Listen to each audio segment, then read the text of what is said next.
My name is Isidoro Sampaio, and today I am 93 years old, living in São José do Rio Preto.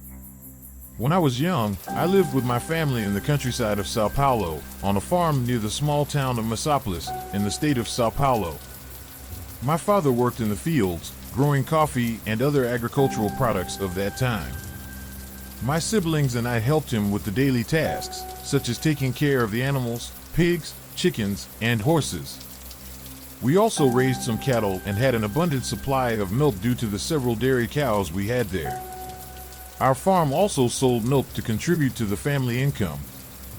Back then, there weren't many schools like nowadays, and in order to study, we had to walk about 8 kilometers to another farm where a classroom was built. The teacher traveled from one town to another. It was a tough life, but I missed that time a lot. Well, it all started when, one morning, my father found a dead bull in his herd in the pasture. There was no sign of an animal attack. Strangely, the bull had no drop of blood. There were only 2 small holes on the right side of its body, very round holes. My father found it strange, but since he couldn't figure out what it was, he became worried and let it go. A week later, my father found another dead bull under the same circumstances. The bull also had no blood in its body and had the same types of holes as the first one. The bulls were killed near a large forest that was in the region. 2 nights after the incident, we woke up in the middle of the night with our dogs barking fiercely, as if someone was near our house. My father, concerned about the bull deaths, took a rifle we had at home and went out with Lampio to take a look. Minutes later, we heard 2 shots, and my father returned home frightened. We asked him why he had shot, and with wide eyes, he told us that he was near the pigsty when he heard a noise in the bushes. He illuminated it with Lampio, but couldn't see properly. Suddenly, from afar, in the moonlight, he saw in the bushes a creature about 2.5 meters tall, walking upright. When the creature turned towards my father, its eyes were red, as if they were lit up. It was at that moment that my father shot and hurriedly returned home, scared. He described the creature as something he had never seen before, with a strange and frightening appearance. That night, we could barely sleep, worried about what could be happening in our region. In the following days, stories of sightings of strange creatures began circulating among the residents of the region. Some claimed to have seen beings similar to what my father described, with shining eyes and a scary appearance. Others claimed to have found dead animals with the same types of wounds. The news spread, and soon our small community was filled with curious people and researchers interested in the mystery. Some believed it could be an unknown species of animal, while others speculated it could be something supernatural. A team of investigators came to the region to try to unravel the case. They interviewed the residents, collected samples from the dead animals, and searched the forest.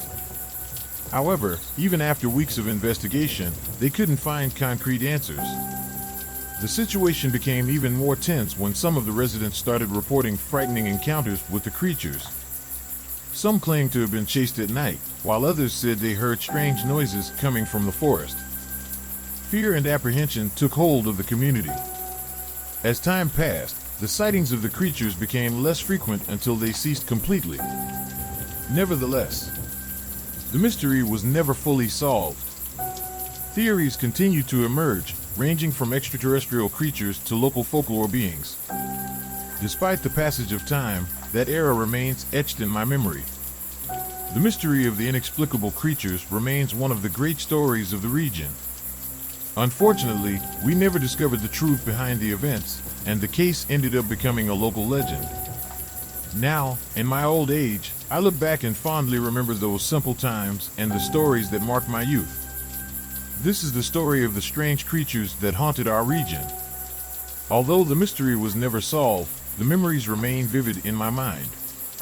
Perhaps one day, someone will uncover the truth, but until then, the story will be told and retold, preserving the memory of an enigma that defied our understanding. Many years have passed since those events, and the region has changed significantly. The town has grown, new roads have been built, and urbanization has taken over the countryside. The stories of the strange creatures have gradually been forgotten, replaced by new challenges and concerns. However, from time to time, I still hear reports of inexplicable sightings in the surrounding areas. Some claim to have seen mysterious figures in the forest or heard strange noises during the night. Have the creatures returned? Or is it just the imagination of the residents playing tricks on them? I confess that even now, in my old age, I shiver as I recall those days of mystery and fear. It's as if a part of me still believes that the creatures were real, that there was something beyond human comprehension inhabiting that place. Deep down, perhaps it's better this way. To leave a bit of mystery in our lives, something that makes us question and keeps us humble in the face of the vastness of the unknown. After all, not everything needs to be explained, and some stories should remain as legends, perpetuating the enchantment and fascination of the inexplicable. As time went on, the encounters with the creatures became less frequent until they ceased altogether. However, the unresolved mystery continued to linger in the minds of the community. People would occasionally discuss the strange events that had occurred, speculating about the true nature of the creatures and the reasons behind their presence. Over the years, various researchers and enthusiasts attempted to unravel the mystery.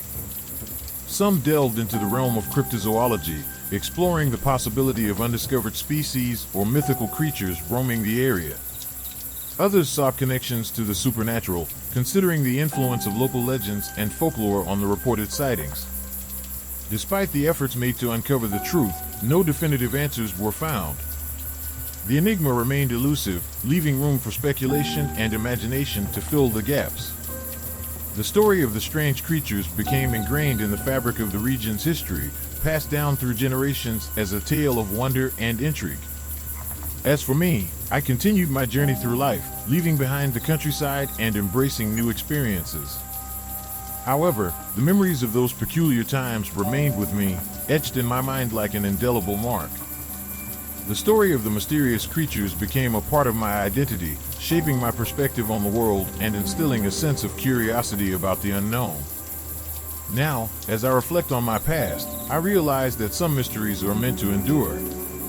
They remind us of the vastness and complexity of the world we inhabit, challenging our understanding and pushing the boundaries of what we deem possible. The events that unfolded in that small corner of Sao Paulo left an imprint on my soul, teaching me to embrace the mysteries of life and to appreciate the beauty of the inexplicable. While the region has evolved and moved on, the legacy of the strange creatures remains alive in the hearts and minds of those who heard the tales. It serves as a reminder that there is still much left to discover in the world, and that sometimes the greatest wonders lie just beyond our grasp. So, the story of the inexplicable creatures that haunted our region comes to an end, yet it will forever be preserved as a fragment of the unknown, a testament to the enduring power of mystery and the allure of the unexplained.